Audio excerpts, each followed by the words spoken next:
Hello and good morning, my beautiful kingdom people. So, in the Ladies of Faith group, we've been learning about the armor of God, putting on that armor of God, remaining steadfast, and just standing up when the enemy attacks, when the enemy comes at you like a flood, how we're able to combat in the spirit, and how we know that this battle is not flesh, but it is spiritual, right? So in Ephesians 6:11 through 13, I will read to you and then kind of just break down what the Lord has been pouring into me and sharing with me.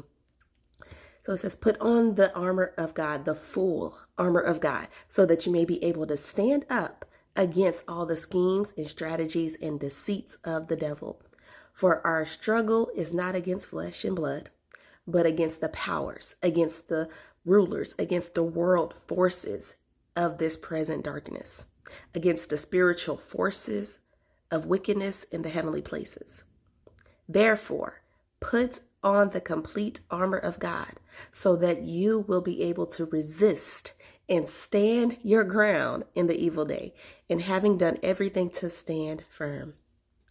So in each of these scriptures, you see the word stand. It is being repeated, and how important it is for us to stand our ground, to stand firm, to remain steadfast, to hold our positions, because the enemy is going to try to come to get us out of position. He is going to try to come to knock us off course, but we have to stand. It is required for us to stand. If we get out off course, if we get out of alignment with God's will and out of position, then we miss those blessings of God. We miss those promises of God.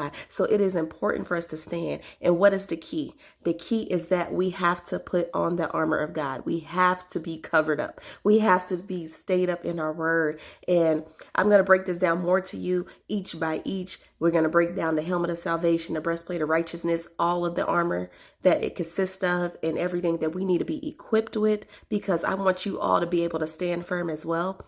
But I just want to jump back to verse 10 that we didn't read, but it says that we are putting on God's might, the Lord's might, his power, his authority. He is equipping us with. So this armor is not ours. It is his. It comes from the Lord himself. And so we are able to stand firm because we have the backing of his power. We have his power inside of us. It dwells in us. It should be activated in us, that we are able to run with it, to be able to use it to combat every attack that comes our way, every enemy that rises up against us. So you all be encouraged, be blessed, and stay tuned for us to dive into what that armor is and what it looks like.